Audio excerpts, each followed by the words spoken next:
नमस्कार साथियों। आज हम लोग जो भारत के संविधान के जो अनुच्छेद याद कर रहे हैं, उन अनुच्छेदों में भारत के राष्ट्रपति से संबंधित जो अनुच्छेद हैं कार्यपालिका में, उनकी हम बात करेंगे साथियों। और उन अनुच्छेदों को बहुत ट्रिक्स के साथ याद करेंगे और वे ट्रिक्स किस प्रकार से रहेगी उसकी हम लोग बात करें।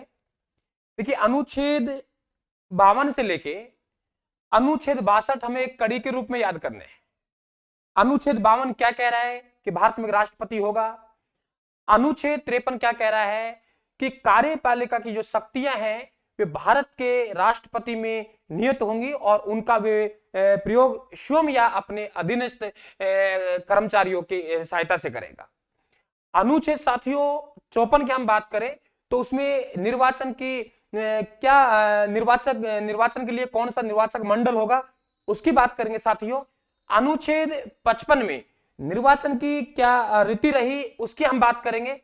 अनुच्छेद 56 में उनकी क्या पदावधि है और उसकी हम बात करेंगे। साथ ही अनुच्छेद 56 में यह भी आपको बताएंगे कि इसमें महाभियोग शब्द का उल्लेख है और अनुच्छेद 56 में ही त्याग पत्र का साथियों उल्लेख भी है।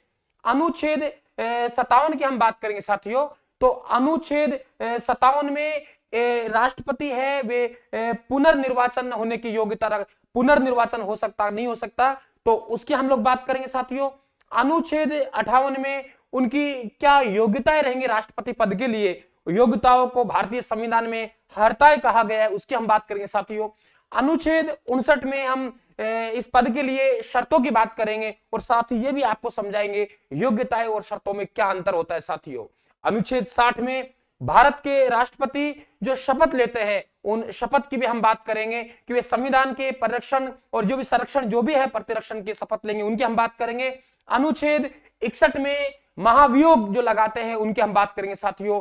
अनुच्छेद 62 में जो पद रिक्त होगा भारत के राष्ट्रपति का, उस राष्ट्रपति के पद रिक्त होने पर क्या प्रावधान है और उनकी जगह जो व्यक्ति कार्य करेगा उसकी जो अवधि है कितनी अवधि तक हो सकती है उसकी हम लोग साथियों बात करेंगे। तो ये जो आपके अनुच्छेद हमने बोले हैं, तो इन अनुच्छेदों को हम लोग मात्र 5 मिनट में साथियों याद करने का प्रयास करेंगे और 5 मिनट में ये अनुच्छेद आपके याद हो जाएंगे। और फिर हम लोग भारत के संविधान में कैसे कैसे इन शब्दों को अंकित किया गया है, इन अनुच्छेदों में क्या क्या लिखा गया है, तो साथियों हम फटाफट उसकी बात करेंगे। तो बहुत शानदार क्लास आपकी होने वाली है। मात्र आप लोगों के 5-10 मिनट के अंदर आप ये सब बातें साथियों याद कर लेंगे। बहुत इंपॉर्टेंट बातें हैं। देखिए, पहले हम लोग आगे बात करें।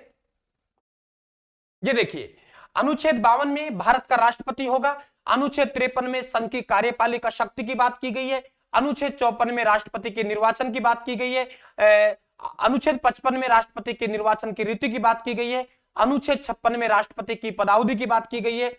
अनुच्छेद 57 में पुनर्निर्वाचन के लिए पात्रता की बात की गई है और अनुच्छेद 58 में राष्ट्रपति निर्वाचित होने के लिए हैर्ता यानी योग्यताओं की बात की गई है। अनुच्छेद 59 में साथियों राष्ट्रपति के पद के लिए शर्तों की बात की गई है और अनुच्छेद 60 में राष्ट्रपति द्वारा शपथ या प्रतिज्ञान की बात की गई है।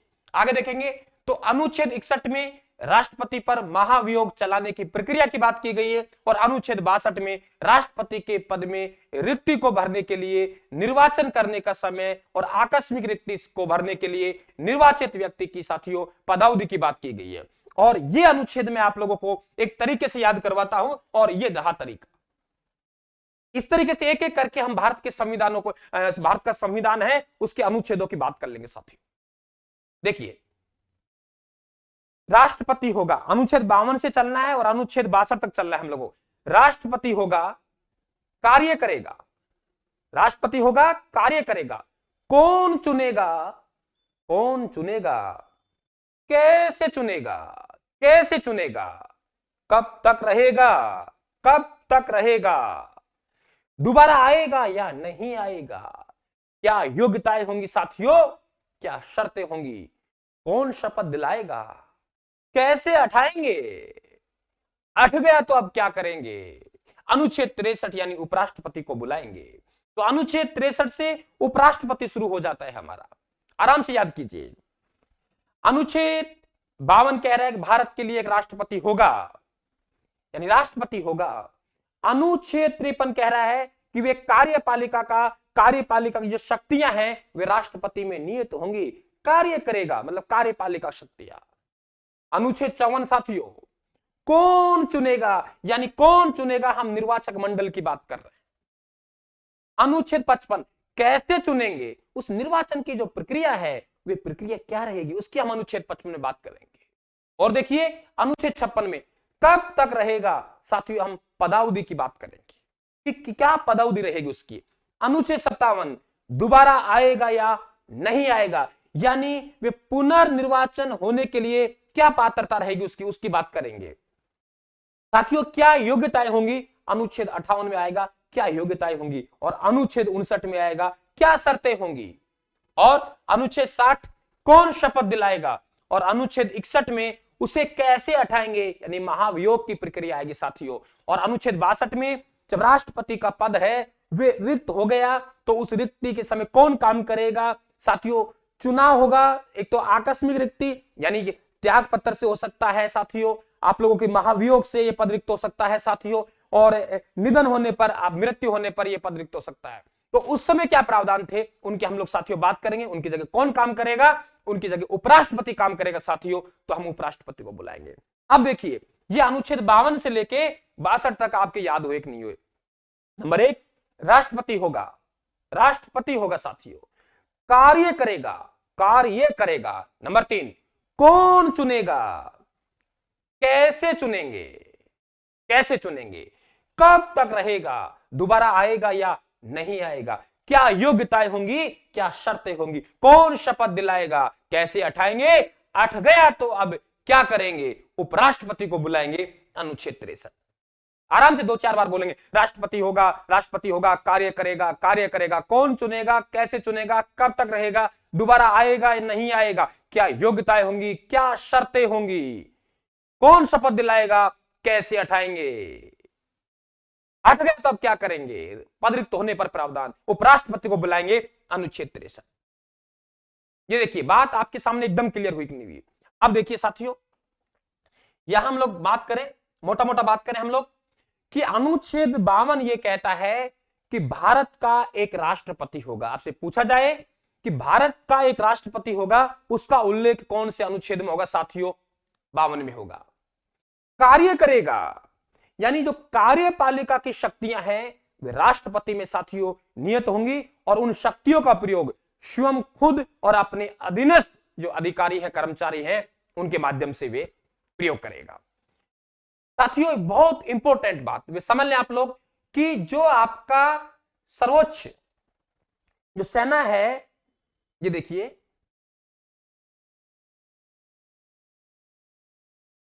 ये लीजिए दूसरा, तो आप लोगों के बात करें आपसे कि जो सर्वोच्च बल हैं, आपके सैन्य बल हैं, सैन्य बलों का जो मुखिया होता है उसका उल्लेख भी अनुच्छेद 53 में है। बहुत अच्छा सवाल आपसे पूछ सकता है कि सैन्य बलों का मुखिया होने का जो भारत को राष्ट्रपति का प्रावधान है वे कौन से अनुच्छेद में है, तो साथियों अनुच्छेद 53 है। राष्ट्रपति का निर्वाचन, निर्वाचन का मतलब है निर्वाचक मंडल, निर्वाचक मंडल साथियों। तो ये निर्वाचक जो मंडल है, इस निर्वाचक मंडल में कौन कौन होंगे, आप सब जानते हो कि आपके लोकसभा के निर्वाचित सदस्य साथियों, राज्यसभा के निर्वाचित सदस्य, और विधानसभाएं, विधानमंडल नहीं साथियों, राज्यों की विधानसभाएं, विधानमंडल नहीं, क्योंकि विधानमंडल में विधानसभा भी आएगी और विधान परिषद भी आएगी। तो लोकसभा के निर्वाचित सदस्य, राज्यसभा के निर्वाचित सदस्य और राज्य विधानसभाओं के निर्वाचित सदस्य, विधानमंडल नहीं विधानसभाओं के निर्वाचित सदस्य साथियों। दूसरी बात कि आपके दिल्ली और पांडिचेरी, दिल्ली और पांडिचेरी यानी पुडुचेरी की विधानसभाओं के निर्वाचित सदस्य, यानी दो केंद्र शासित प्रदेश दिल्ली और पांडिचेरी, दो केंद्र शासित प्रदेशों की विधानसभाओं के निर्वाचित सदस्य से भाग लेंगे। यह साथियों आपका निर्वाचक मंडल होगा। निर्वाचन की क्या रीति है इसे अलग से मैं समझाऊंगा आप लोगों से कि ठीक है, अनुपातिक संक्रमणीय पद्धति है उसकी हम लोग बात करेंगे, अलग से बात करेंगे। तो इसमें निर्वाचन की पद्धति कब तक रहेगा साथियों, राष्ट्रपति का जो कार्यकाल है वे सामान्य तौर पर वे आपके उनकी अवधि है उस कार्यकाल की वे 5 वर्ष की है। दूसरे राष्ट्रपति का जो चुनाव होगा वे ठीक उस कार्यकाल के पूर्ण होने से ठीक पहले हो जाएगा। दूसरी बात आकस्मिक यानी महाभियोग के द्वारा पद रिक्त हो सकता है, तो अवधि 5 वर्ष से क्या हो सकती है, कम हो सकती है साथियों, ध्यान सुन लेना। दूसरी बात, अगर त्याग पत्र दिया तो 5 वर्ष से अवधि कम हो सकती है, और मृत्यु हो जाती है तो अवधि 5 वर्ष से कम हो सकती है साथियों। तो आपसे पूछा जाए महाभियोग शब्द का उल्लेख है, तो ध्यान रखना महाभियोग शब्द का उल्लेख साथियों 2 अनुच्छेदन में है। एक अनुच्छेद आप लोगों के 61 में है और एक अनुच्छेद आप लोगों के 56 में है। पूछ सकता है आप लोगों से निम्नलिखित में से कौन से अनुच्छेद में महाभियोग का उल्लेख है? साथियों अनुच्छेद 55, अनुच्छेद 56, अनुच्छेद 57 और चौथा ऑप्शन देगा इनमें से कोई नहीं, इनमें से कोई नहीं। स्टूडेंट क्या सोचेगा कि महाभियोग की जानकारी तो अनुच्छेद 61 में है, इसलिए इनमें से कोई नहीं, अनुच्छेद 61 कर बैठेंगे साथियों। गलत हो जाएगा। आराम से याद रहेगा कि पदावधि की बात कर रहा है साथियों, तो पदावधि अधिकतम यह हम लोग से बात कर रहे हैं 5 वर्ष, लेकिन उससे कम भी तो हो सकती है ना। तो यही तो लिखा होगा कि त्याग पत्र के मृत्यु के कारण या महाभियोग के कारण यह पदावधि कम भी हो सकती है। अभी मैं संविधान की आप लोगों को अनुच्छेदों की आप लोगों को यहाँ पीडीएफ बताऊंगा, उसमें आप लोग देखना क्या बातें किस तरीके से संविधान के अनुच्छेदों के बारे में यहां लिखा गया है। बात क्लियर हुई? दूसरा देखिए साथियों, पुनर्निर्वाचन के लिए पात्रता। तो पुनर्निर्वाचन के लिए पात्रता इसमें यह लिखा हुआ है कि एक राष्ट्रपति जो पहले राष्ट्रपति रह चुका है वे दोबारा निर्वाचित होने की पात्रता रखता है। इसमें यह नहीं लिखा हुआ है कि 1 बार 2 बार 4 बार 5 बार, यह उल्लेख नहीं है, सिर्फ यह लिखा हुआ है हाँ या बिल्कुल बिल्कुल पात्रता रखते हैं। तो समझ गए आप लोग? तो यह पूछा जाए आपसे कि एक राष्ट्रपति दोबारा निर्वाचित होने की पात्रता रखता है तो कौन से अनुच्छेद में रखता है साथियों? 57 में रखता है। अनुच्छेद 58 राष्ट्रपति निर्वाचित होने के लिए हारता है साथियों। हारता है मतलब यहां हम लोग लिख सकते हैं योग्यता, ये ध्यान रखना आप लोग, योग्यता। योग्यताएं और साथियों शर्तें अलग अलग है। योग्यता मतलब है कि वे भारत का राष्ट्रपति होगा साथियों। 3 प्रकार की योग्यताओं की बात की गई है इस अनुच्छेद में। नंबर 1 भारत का राष्ट्रपति होगा। नंबर 2 साथियों कि उसकी न्यूनतम आयु 35 वर्ष की होगी।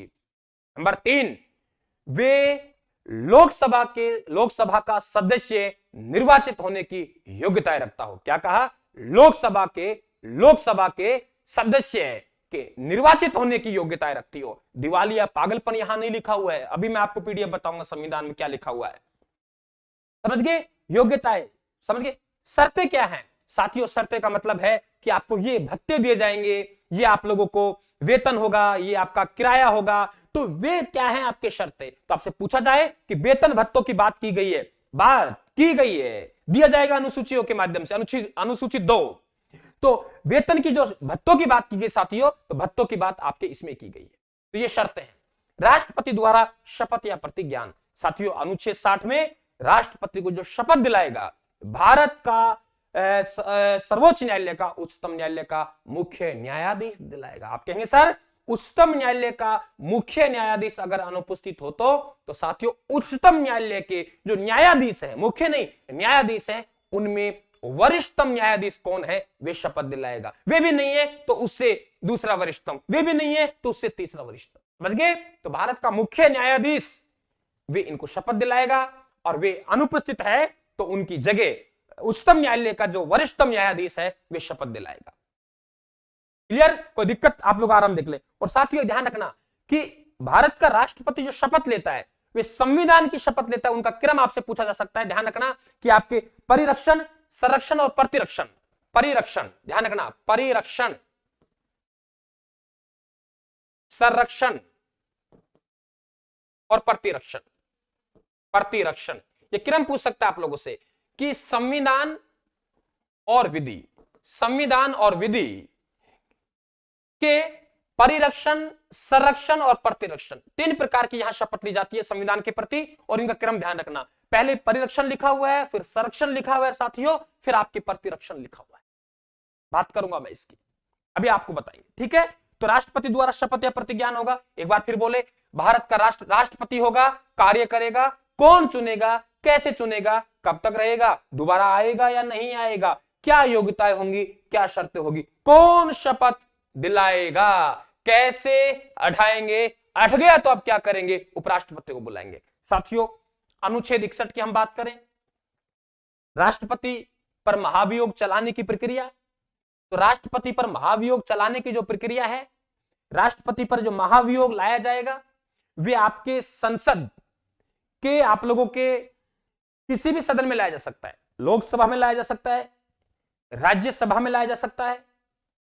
लोकसभा में लाए चाहे राज्यसभा में लाए, लेकिन जिस सदन में लाया जा रहा है उस सदन की कुल सदस्य संख्या, क्या आप सॉरी कुल जो सदन है उसकी सदस्य संख्या 1/4 यानी 1/4 सदस्यों द्वारा हस्ताक्षर युक्त संकल्प होना चाहिए।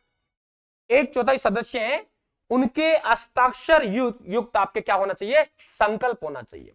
ला सकते हो आप राज्यसभा में भी, ला सकते हो आप लोकसभा में भी। क्या कहा मैंने, ला सकते हो राज्यसभा में भी और ला सकते हो आप लोकसभा में भी। लेकिन लाने के लिए शर्त क्या है कि 1/4 सदस्यों के हस्ताक्षर युक्त क्या होना चाहिए, संकल्प होना चाहिए। जिस सदन में लाया गया साथियों, जिस सदन में लाया गया उस सदन में 3/4 सदस्यों के द्वारा, क्या कहा मैंने, 2/3 सदस्यों द्वारा वे संकल्प क्या होना चाहिए, पारित होना चाहिए। तो वे एक सदन में पारित हो जाएगा तो साथियों अनुसंधान के लिए और पारित होने के लिए दूसरे सदन में जाएगा। दूसरे सदन में उसका अन्वेषण होगा, संविधान में क्या लिखा हुआ है उसकी मैं बात करूंगा अभी आपके सामने। संविधान की पीडीएफ आपको बताई जाएगी इन अनुच्छेदों की, क्या लिखा हुआ है साथियों, तो वे उस वहां बात करेंगे, ध्यान रखना इस चीज का। तो आपके दूसरे सदन में जाएगा, तो दूसरे सदन, पहले सदन में नहीं साथियों, दूसरे सदन में राष्ट्रपति अपने बचाव के लिए, अपना पक्ष रखने के लिए, ठीक है, अपना पक्ष रखने के लिए, अपने बचाव के लिए स्वयं उपस्थित होगा या किसी आप अपना व्यक्ति, जो भी अपना बचाव के लिए व्यक्ति को या किसी उनको वहां उपस्थित करेगा। लेकिन दूसरे सदन, पहले सदन नहीं, पहले सदन में तो यही है शर्त कि राष्ट्रपति पर महाभियोग लाने के लिए साथियों कि उसे 14 दिन पूर्व बताना पड़ेगा, 14 दिन पूर्व राष्ट्रपति को सूचना देनी पड़ेगी। 1/4 सदस्यों के हस्ताक्षर युक्त संकल्प से होगा और आपके 2/3 बहुमत से उस सदन में पारित होगा। पारित होने के बाद दूसरे सदन में जाएगा, दूसरे सदन में उसका अन्वेषण होगा और उस समय राष्ट्रपति अपना किसी व्यक्ति को या खुद वहां अपना पक्ष रखने के लिए जा सकता है। क्लियर। राष्ट्रपति के पद में रिक्ति को भरने के लिए निर्वाचन करने का समय 5 वर्ष, जैसे उसकी पदावधि पूर्ण होगी उससे पहले पद भर लिया जाएगा। और आकस्मिक रिक्ति को भरने के लिए निर्वाचित व्यक्ति की पदावधि, सीधी सी बात है कि आकस्मिक रिक्ति हो गई, अचानक से महाभियोग लिया है या त्याग पत्र लिया है या मृत्यु, 3 प्रकार से ही आकस्मिक पद रिक्त होगा। एक तो महाभियोग के कारण हो सकता है, दूसरा आपके त्याग पत्र से हो सकता है साथियों, तीसरा मृत्यु के कारण हो सकता है। 3 प्रकार से होगा। तो जो इनकी जगह काम करेगा उपराष्ट्रपति करेगा, उपराष्ट्रपति भी नहीं है तो भारत का जो सर्वोच्च न्यायालय उसका मुख्य न्यायाधीश इस पद पे काम करेगा। तो साथियों उसकी जो अवधि है, ठीक है, अवधि है टेम्परेरी उस व्यवस्था, तो उसकी अधिकतम अवधि 6 वर्ष है। 6 वर्ष के अंदर अंदर राष्ट्रपति का चुनाव करना पड़ेगा। तो ये इस बात में लिखी हुई है, ठीक है। तो पद रिक्त होने पर कौन काम करेगा, क्या व्यवस्था है साथियों, उपराष्ट्रपति काम करेगा। उपराष्ट्रपति नहीं है तो सर्वोच्च न्यायालय का मुख्य न्यायाधीश काम करेगा साथियों। जो व्यक्ति उसकी जगह काम कर रहा है, निर्वाचन की जो अवधि है वह अधिकतम अवधि 6 माह, 6 माह के अंदर अंदर उसका क्या करना पड़ेगा, निर्वाचन साथियों, ठीक है। अभी बात करूंगा पीडीएफ में, क्लियर हुआ। हाँ, पद रिक्त हो तो क्या करेंगे, उपराष्ट्रपति को बुलाएंगे साथियों। अनुच्छेद 63 में उपराष्ट्रपति की हम बात करेंगे, उसके लिए आपको दूसरी क्लास मिलेगी, उस क्लास में आप लोग देखेंगे। इस क्लास में इतना ही, लेकिन मैं आपको पीडीएफ का दर्शन करवा देता हूं साथियों कि संविधान के जो आर्टिकल्स हैं, जो अनुच्छेद हैं, उनमें क्या लिखा हुआ है। ये देखिए साथियों, बोल के पढ़ रहा हूं और आराम से आप लोग ध्यान सुनना और क्लास को इसको अधिक से अधिक शेयर करना साथियों। क्या लिखा हुआ देखिए, अनुच्छेद 52 में भाग 5 संघ की बात कर रहे हैं, अध्याय 1 में कार्यपालिका है, यानी राष्ट्रपति और उपराष्ट्रपति की बात कर रहे हैं। अनुच्छेद 52 में लिखा है कि भारत का राष्ट्रपति, आगे लिखा हुआ है भारत का एक राष्ट्रपति होगा, इसमें यह बात लिखी हुई है साथियों। अनुच्छेद 53 यानी कार्य करेगा संघ की कार्यपालिका शक्ति, क्या लिखा हुआ है साथियों, 1 और 2 लिखा हुआ है, आगे 3 भी लिखा हुआ है। 1 में क्या लिखा है, संघ की कार्यपालिका शक्ति राष्ट्रपति में नियत होंगी और वह इसका प्रयोग इस संविधान के अनुसार स्वयं या अपने अधीनस्थ अधिकारियों द्वारा करेगा। यह बात लिखी हुई है संविधान में। संविधान में क्या लिखा हुआ है साथियों, उसकी बात कर रहा हूं। अनुच्छेद 52 में लिखा हुआ है भारत का एक राष्ट्रपति होगा। अनुच्छेद 53 में लिखा हुआ है संघ की कार्यपालिका शक्ति नंबर 1, संघ की कार्यपालिका शक्ति राष्ट्रपति में नियत होंगी और वह इसका प्रयोग इस संविधान के अनुसार स्वयं या अपने अधीनस्थ अधिकारियों द्वारा करेगा। किसके अनुसार करेगा, इस संविधान के अनुसार करेगा। बहुत इंपॉर्टेंट बात है। नंबर 2, पूर्वगामी उपबंध की व्यापकता पर प्रतिकूल प्रभाव डाले बिना संघ की रक्षा बलों को, बहुत इंपॉर्टेंट सवाल साथियों, बहुत इंपॉर्टेंट सवाल, नोट कर लेना। संघ के रक्षा बलों का सर्वोच्च समादेश राष्ट्रपति में नियत होगा और उसका प्रयोग विधि द्वारा विनियमित होगा। किसके द्वारा बांधा गया है राष्ट्रपति को? विधि द्वारा। तो बहुत अच्छा सवाल बनता है कि आपके भारत की सेनाओं का जो प्रमुख होता है राष्ट्रपति साथियों, संवैधानिक प्रमुख होता है, किस अनुच्छेद के तहत होता है? अनुच्छेद 63। ध्यान रखना आप लोग। क्लियर? चलिए आगे देखते हैं। ये इसको परंतु को मत देखो, सीधा आगे चलेंगे। ये तो कुछ और बातें हैं, इसमें मत जाइए आप लोग, सीधा देखिए।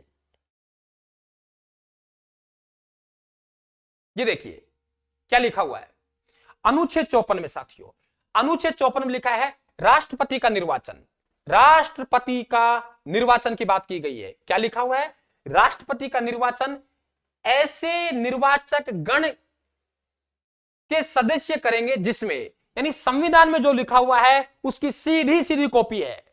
क्या लिखा हुआ है संविधान में, यानी कौन से अनुच्छेद में कौन से शब्द का इस्तेमाल किया है, बहुत इंपॉर्टेंट है आपकी समझ के लिए।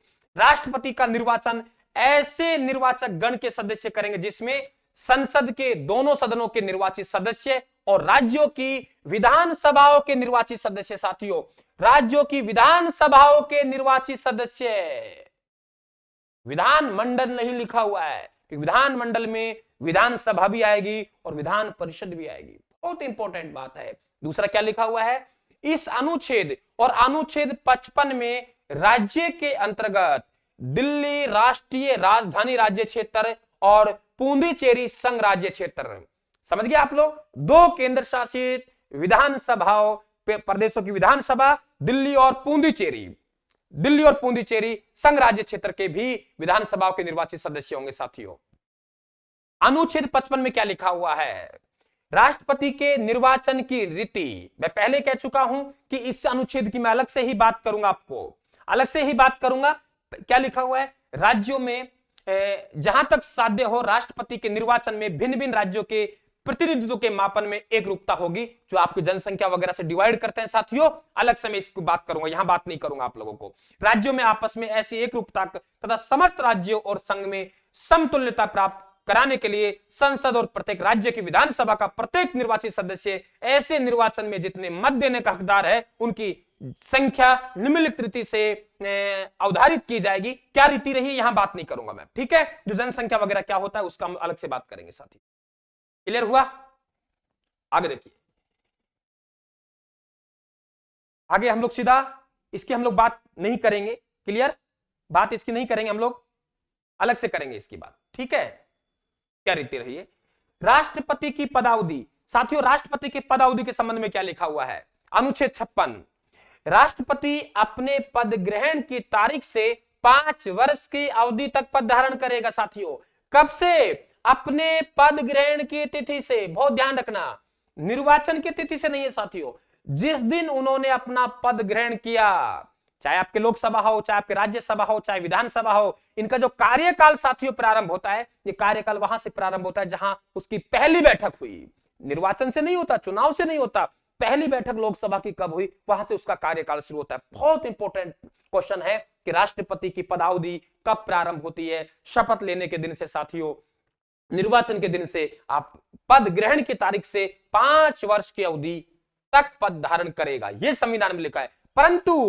परंतु क्या लिखा हुआ है?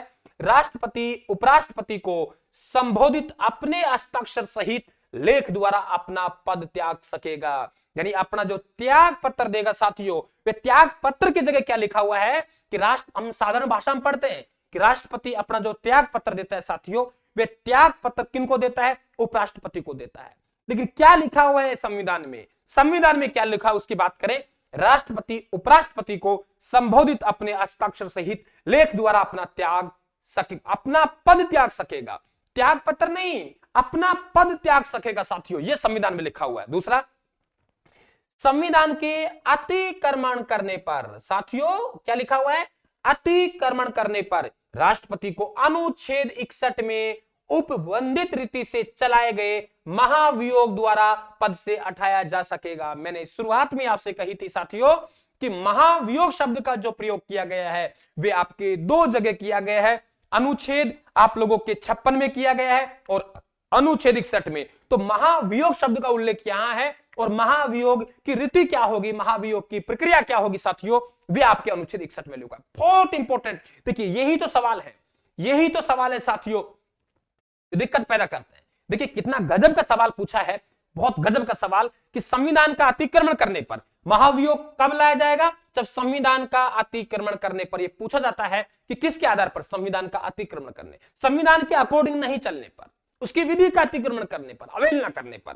और क्या लिखा हुआ है, राष्ट्रपति को अनुच्छेद 61 में उपबंधित रीति, साथियों रीति की बात की गई है, वहां प्रक्रिया की बात की गई है, रीति से चलाए गए महाभियोग द्वारा पद से हटाया जा सकेगा। बहुत इंपॉर्टेंट, रीति वहां है, महाभियोग का उल्लेख यहां है साथियों। दूसरा, राष्ट्रपति अपने पद की अवधि समाप्त हो जाने पर, क्या लिखा है, राष्ट्र, बहुत ध्यान सुनना, 5 वर्ष पूरे हो गए, 5 वर्ष पूरे हो गए, तब भी वे तब तक अपनी पद पर बना रहेगा, तब तक कि उसका उत्तराधिकारी यानी अगले जो राष्ट्रपति हैं वे अपना पद ग्रहण ना कर लें, तो तब तक साथियों राष्ट्रपति, क्या लिखा हुआ है संविधान, देखिए राष्ट्रपति अपने पद की अवधि समाप्त हो जाने पर भी तब तक, क्या लिखा हुआ देखिए, तब तक अपना पद धारण करता है, तब तक अपना पद धारण करता रहेगा जब तक उसका उत्तराधिकारी अपना पद ग्रहण नहीं कर लेता है। यह बात लिखी हुई है संविधान में कि तब तक उसका उत्तराधिकारी पद ग्रहण नहीं कर लेगा, तब तक वे अपने पद पर बना रहेगा। क्लियर भाई। दूसरी बात, 2 खंड 1 में क्या लिखा हुआ है, परंतु के खंड क के अधीन उपराष्ट्रपति को संबोधित त्याग पत्र की सूचना उसके द्वारा लोकसभा के अध्यक्ष को तुरंत दी जाएगी। साथियों गजब का सवाल है कि राष्ट्रपति अपना जो त्याग पत्र है, क्या कहा, राष्ट्रपति जो अपना त्याग पत्र है, वे पद का त्याग अपने हस्ताक्षर युक्त लेख, क्या लिखा हुआ, हस्ताक्षर युक्त लेख द्वारा किसको देगा, आपके उपराष्ट्रपति को देगा। लेकिन जैसे ही उपराष्ट्रपति को ये त्याग पत्र की सूचना मिली, तो साथियों इसकी सूचना उपराष्ट्रपति किसको देगा, लोकसभा के अध्यक्ष को देगा। बहुत अच्छा सवाल बन सकता है। दूसरा, पुनर्निर्वाचन के लिए पात्रता, क्या कहा, पुनर्निर्वाचन के लिए पात्रता, अनुच्छेद 57 और अनुच्छेद हम पहले याद कर चुके हैं। कोई व्यक्ति जो राष्ट्रपति के रूप में पद धारण करता है, क्या कहा, कोई व्यक्ति जो राष्ट्रपति के रूप में पद धारण करता है या कर चुका है, इस संविधान के अन्य उपबंधों के अधीन रहते हुए उस पद के लिए पुनर्निर्वाचन का पात्र होगा। यह नहीं लिखा है साथियों, क्लियर देख लिए, संविधान की कॉपी है, संविधान में क्या लिखा गया है, वे शब्दों की यहां कॉपी की गई है, सीधी सीधी, समझ गए।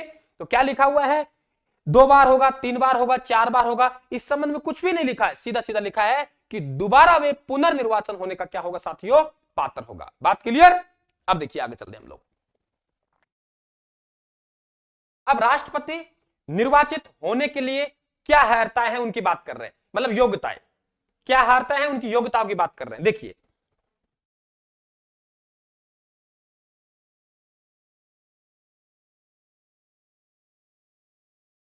ये देखिए अनुच्छेद 58, यानी क्या योग्यताएं होंगी, आगे क्या शर्तें होंगी, क्या लिखा हुआ है, कोई व्यक्ति राष्ट्रपति निर्वाचित होने का पात्र तभी होगा जब वह नंबर 1 भारत का नागरिक है, नंबर 2 35 वर्ष की आयु पूरी कर चुका है, नंबर 3 लोकसभा का सदस्य निर्वाचित होने के लिए अर्हता, मतलब लोकसभा सदस्य निर्वाचित होने के लिए जो योग्यताएं हैं वे योग्यताएं यहां होनी चाहिए। नंबर आगे, कोई व्यक्ति जो भारत सरकार के या किसी राज्य के सरकार के अधीन अथवा उक्त सरकारों में से किसी के नियंत्रण में किसी स्थानीय या अन्य पदाधिकारी के अधीन कोई लाभ का पद धारण करता है, राष्ट्रपति निर्वाचित होने का पात्र नहीं होगा।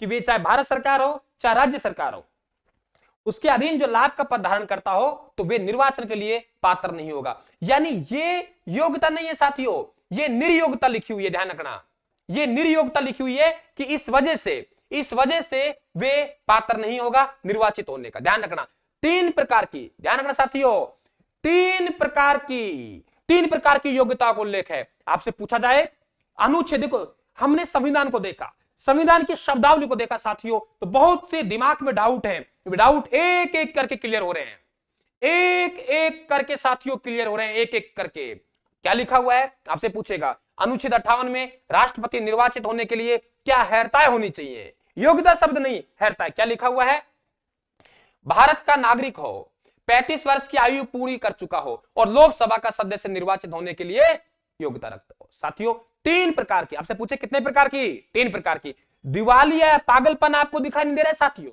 हम पढ़ाते अलग बात है दिवालिया पागलपन, लेकिन यहां अनुच्छेद 58 में कहीं भी दिवालिया पागलपन नहीं लिखा हुआ है साथियों, और ये अपडेट है आप लोगों का।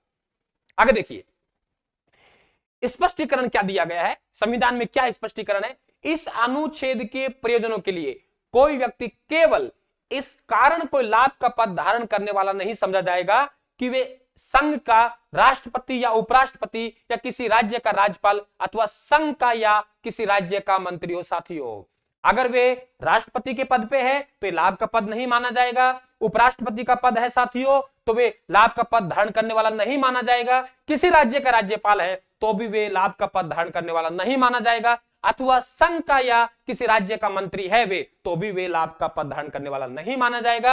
आपसे पूछा जाए राज्य का मंत्री या केंद्रीय मंत्री क्या राष्ट्रपति बन सकता है? बन सकता है। क्या राष्ट्रपति दोबारा राष्ट्रपति बन सकता है? बन सकता है। क्या उपराष्ट्रपति है, क्या वे लाभ का पद धारण करने वाला माना जाएगा? नहीं माना जाएगा। साथियों, एक एक स्पष्टीकरण आपके सामने पड़ा हुआ है, मजा आ रहा होगा आप लोगों को। साथियों, इसकी जो पीडीएफ है, ये पीडीएफ आपको राजस्थान के टेलीग्राम पर मिलेगा, जो नीचे लिंक दे रखा है राजस्थान के टेलीग्राम पर ये आपको पीडीएफ मिलेगी। और आप सभी बच्चे क्लास को बहुत ज्यादा शेयर करना चाहिए, करना। दूसरी क्लास में उपराष्ट्रपति के लेके आऊंगा साथियों, अनुच्छेद 62 अनुच्छेद 63 से, ठीक है। 30-30 40-40 मिनट की हम लोग बात करेंगे साथियों। राष्ट्रपति के पद के लिए क्या शर्तें होंगी? देखो ऊपर योग्यताएं हैं, यह शर्तों की बात कर रहे हैं कि भाई ये शर्तें होंगी। क्या कह रहा है? राष्ट्रपति संसद के किसी सदन का या किसी राज्य के विधानमंडल के किसी सदन का सदस्य नहीं होगा, और यदि संसद के किसी सदन का या किसी राज्य के विधानमंडल के किसी सदन का कोई सदस्य राष्ट्रपति निर्वाचित हो जाता है तो यह समझा जाएगा कि उसने उस सदन में अपना स्थान राष्ट्रपति के रूप में पद ग्रहण की तारीख। बहुत गजब का सवाल साथियों, पद ग्रहण की तारीख से क्या कह रहा है? अगर संसद के किसी भी सदन का कोई सदस्य है, चाहे लोकसभा हो चाहे राज्यसभा, वे विधानमंडल यानी विधानसभा हो या विधान परिषद हो, विधानमंडल के किसी भी सदन का सदस्य नहीं होगा, नहीं हो सकता। राष्ट्रपति बनने के बाद आप राज्यसभा का सदस्य नहीं हो सकते, लोकसभा के सदस्य नहीं हो सकते। आपने सर पहले से ही हो तो पहले से ही हो तो उसका पद रिक्त उसी तारीख से माना जाएगा। साथियों, इस्तीफा की बात नहीं की गई है, त्याग पत्र की बात नहीं की गई है। क्या कहा गया है कि राष्ट्रपति के रूप में अपने पद ग्रहण तारीख से रिक्त कर दिया है, यह माना जाएगा। गजब की बातें हैं साथियों। देखिए आप लोग कि एक एक हम लोग एक एक संविधान की एक लाइन को पढ़ रहे हैं तो एक एक डाउट हमारा क्लियर हो रहा है, एक एक डाउट हमारा क्लियर हो रहा है साथियों। चलिए आगे देखते हैं। राष्ट्रपति अन्य कोई लाभ का पद धारण नहीं करेगा, अन्य कोई लाभ का पद धारण नहीं करेगा। राष्ट्रपति बिना किराए दिए अपने शासकीय निवासों का उपयोग का, समझ गए? ये शर्तें हैं भाई, ये शर्तें हैं। योग्यताएं तो ये हैं, काबिलियत शर्तें हैं, आपको काम करना है, आपको कार्य करना है, तो ये हमारी शर्तें हैं। समझ गए? योग्यताएं और शर्तों में क्या अंतर है साथियों। देखिए आगे क्या कह रहे हैं, ये देखिए। हकदार होगा ऐसी उपलब्धियां, भत्तों और विशेषाधिकार का भी, यानी आपके राष्ट्रपति के भत्तों की जो बात की गई साथियों, वे अनुच्छेद 59 में की गई है।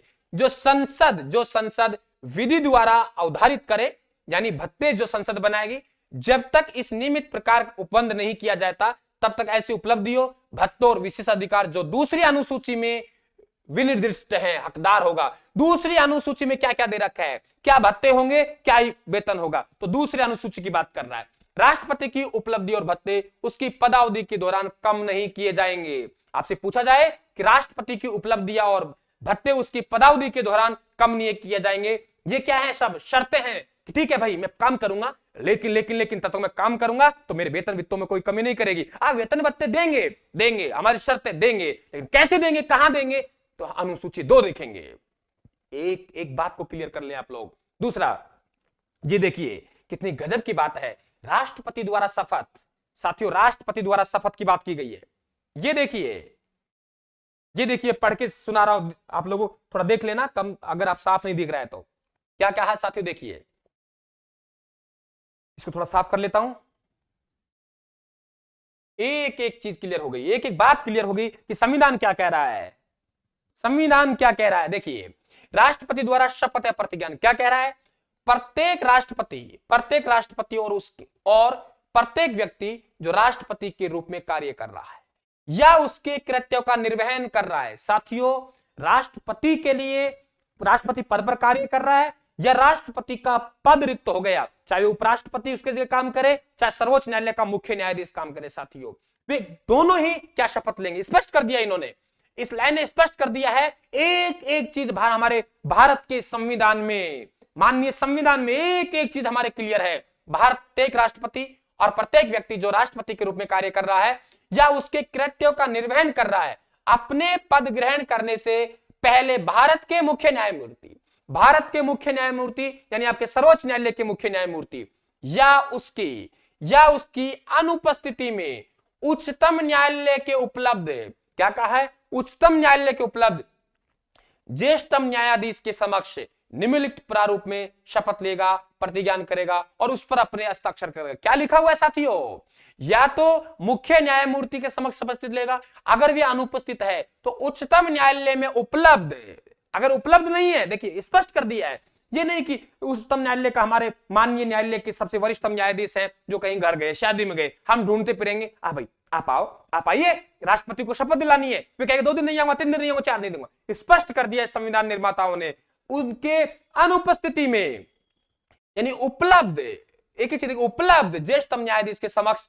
निम्नलिखित प्रारूप में शपथ लेगा। क्या शपथ लेगा, मैं अमुक या तो ईश्वर की शपथ लेता हूं, सत्य निष्ठा से प्रतिज्ञान करता हूं कि मैं श्रद्धा पूर्वक, अमुक का मतलब नाम, श्रद्धा पूर्वक भारत के राष्ट्रपति के पद का कार्यपालन अथवा राष्ट्रपति के कृत्यों का निर्वहन करूंगा अपनी पूरी योग्यता से, संविधान और विधि का, इंपॉर्टेंट साथियों क्या लिखा हुआ है, संविधान और विधि का परिरक्षण, संरक्षण और प्रतिरक्षण करूंगा। ये क्रम पूछ सकते हैं आप लोगों से कि संविधान और विधि के का क्या, किस तरीके से, क्या शब्द है, इनके क्रम क्या है, पहले परिरक्षण, फिर संरक्षण और प्रतिरक्षण। आपसे पूछेगा भारत का राष्ट्रपति किसके प्रति परिरक्षण, संरक्षण और प्रतिरक्षण की शपथ ले रहा है, आप क्लियर कर देना कि संविधान और विधि का, क्या लिखा है साथियों, संविधान और विधि का परिरक्षण, संरक्षण और प्रतिरक्षण करूंगा और मैं भारत की जनता की सेवा और कल्याण में निरत रहूंगा। ये तीनों शब्दों को ध्यान रखना, ये क्रम पूछता है, परिरक्षण, संरक्षण और प्रतिरक्षण। साथियों अगला अनुच्छेद 61, राष्ट्रपति पर महाभियोग चलाने की प्रक्रिया। मैंने कहा था स्पष्ट रूप से कि जहां पदावधि वाली बात थी वहां लिखा हुआ है कि महाभियोग से पद रिक्त होगा, लेकिन महाभियोग की रीति क्या होगी, अनुच्छेद 61, और यह अनुच्छेद 61 है, जब संविधान के अतिक्रमण के लिए राष्ट्रपति पर महाभियोग चलाना हो तब संसद का कोई सदन आरोप लगाएगा। संसद का कोई सदन, कोई का मतलब समझ गए, या तो लोकसभा आरोप लगाएगी या साथियों आपके राज्यसभा आरोप लगाएगी, तो संसद का कोई सदन आरोप लगाएगा।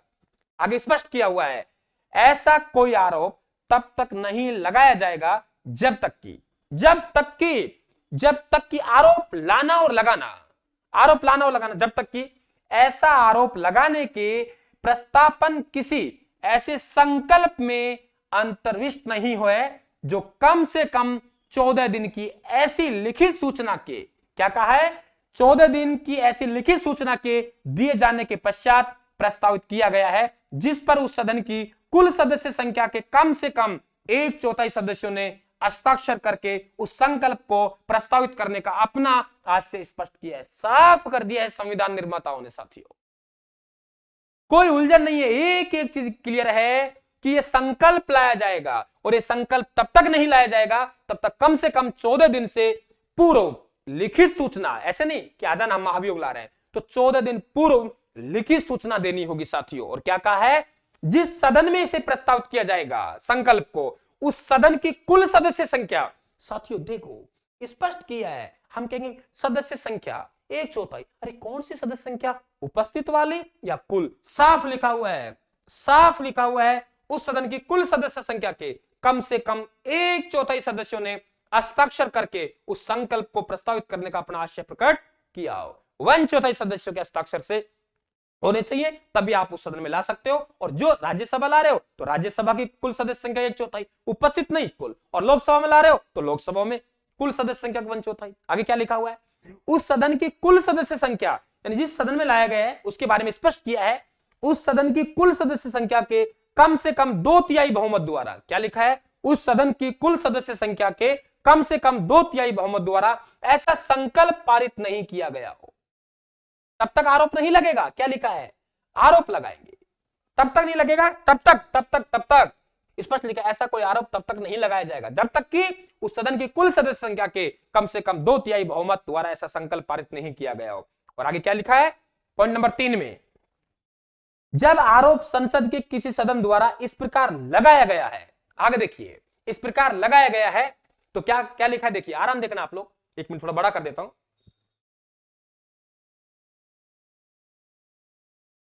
क्या लिखा है साथियों? दूसरा सदन उस आरोप का अन्वेषण कौन कर रहा है? दूसरा सदन, एक सदन ने पारित कर दिया 2/3 सदस्य द्वारा, करेगा या कराएगा, ऐसे अन्वेषण में उपस्थित होने का तथा अपना प्रतिनिधित्व कराने का राष्ट्रपति को अधिकार होगा। पहले सदन में लाया गया ना साथियों, तो वहां उसने अपना आदमी नहीं लाया है, अन्वेषण है, वहां अपना प्रतिनिधित्व कराने के लिए किसे उपस्थित नहीं किया है। उसका प्रावधान कब का है? ठीक है, पहले सदन में लिया है, हम लोग लिया है, ठीक है, पारित हो गया 2/3 बहुमत से, और साथियों अब दूसरे सदन में गया, अब आपको मौका दिया जाता है, अब आपको मौका दिया जाता है कि आप खुद जाइए या अपना प्रतिनिधित्व करने का राष्ट्रपति को अधिकार है। साथियों समझ गए आप लोग? क्लियर?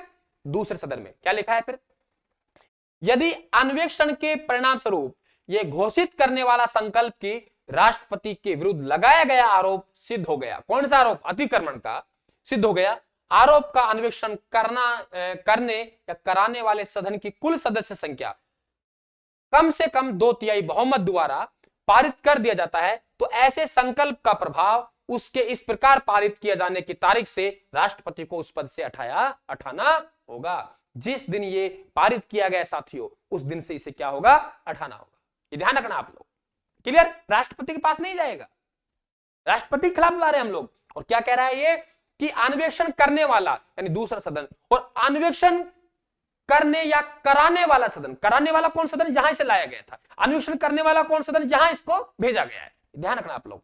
और अनुच्छेद 62, राष्ट्रपति के पद में रिक्ति को भरने के लिए निर्वाचन करने का समय और आकस्मिक रिक्ति को भरने के लिए निर्वाचित व्यक्ति की पदावधि। क्या प्रावधान किया गया साथियों? साफ लिखा हुआ है, राष्ट्रपति की पदावधि की समाप्ति से हुई रिक्ति को भरने के लिए निर्वाचन पदावधि की समाप्ति से पहले ही पूर्ण कर लिया जाएगा। साथियों कि 5 वर्ष की अवधि माना कि 15 तारीख को हो रही है, तो उससे पहले हम लोग ये प्रक्रिया पूर्ण कर लेंगे। कौन सी? रिक्ति को भरने के लिए निर्वाचन पदावधि की समाप्ति से पहले ही पूर्ण कर लिया जाएगा। दूसरा बहुत इंपॉर्टेंट, राष्ट्रपति की मृत्यु, पद त्याग या पद से हटाए जाने या अन्य कारण से हुई उसके पद में रिक्ति को भरने के लिए निर्वाचन रिक्ति होने की तारीख के पश्चात यथाशीघ्र की जाएगा। यथाशीघ्र मतलब 1 महीने में कर सकते हो, 2 महीने में कर सकते हो। फिर क्या लिखा है? और प्रत्येक दिशा में किसी परिस्थिति में 6 माह से बीतने से पहले किया जाएगा। क्लियर? 6 माह बीतने से पहले। क्या लिखा है? यथाशीघ्र। यथाशीघ्र का मतलब 2 दिन में, 10 दिन में, 20 दिन में, महीना, 2 महीना, 3 महीने, 4 महीने, कब भी कीजिए, लेकिन अधिकतम साथियों 6 माह से बीतने से पहले किया जाएगा। और देखिए, और रिक्ति को भरने के लिए निर्वाचित व्यक्ति अनुच्छेद 56 के उपबंधों के अधीन रहते हुए अपने पद ग्रहण की तारीख से 5 वर्ष की पूरी अवधि तक पद धारण करने का हकदार होगा। अनुच्छेद 56 में हमने पदावधि की बात की थी साथियों। और देखिए, अब अनुच्छेद 63 से भारत का उपराष्ट्रपति होगा। अब बताइए, अनुच्छेद 52 से लेकर अनुच्छेद 62 तक एक एक शब्द आपका जो संविधान में लिखा हुआ है, एक एक शब्द का कहां क्या लिखा हुआ है, कैसे कैसे है, कौन कौन शब्दावली का प्रयोग किया गया है, कौन कौन से शब्दों का प्रयोग किया गया है। साथियों मात्र आप लोगों के 40-45 मिनट की क्लास में बहुत कुछ हम लोगों ने सीखा है। तो मेरे सभी साथी क्लास को आप लोग अधिकतम शेयर करें। और सेकंड जो इसका पार्ट आएगा वो आएगा भारत का उपराष्ट्रपति। भारत के उपराष्ट्रपति ट्रिक से आपको याद करवाया जाएगा, और फिर इसी तरीके से भारत के उपराष्ट्रपति में संविधान में क्या लिखा हुआ है उसकी हम बात कर रहे हैं साथियों। तो बिल्कुल, और इसकी जो पीडीएफ है वे आपके राइट हैंड टेलीग्राम में आप लोगों को मिल जाएगी साथियों। तो राइट हैंड के टेलीग्राम चैनल को ज्वाइन करें। तो बिल्कुल सभी साथियों को बहुत बहुत धन्यवाद, थैंक यू। आप लोग क्लास को शेयर करके हमारे चैनल को सब्सक्राइब करके साथियों आशीर्वाद प्रदान करना। सभी साथी क्लास को अधिकतम शेयर करना। नमस्कार।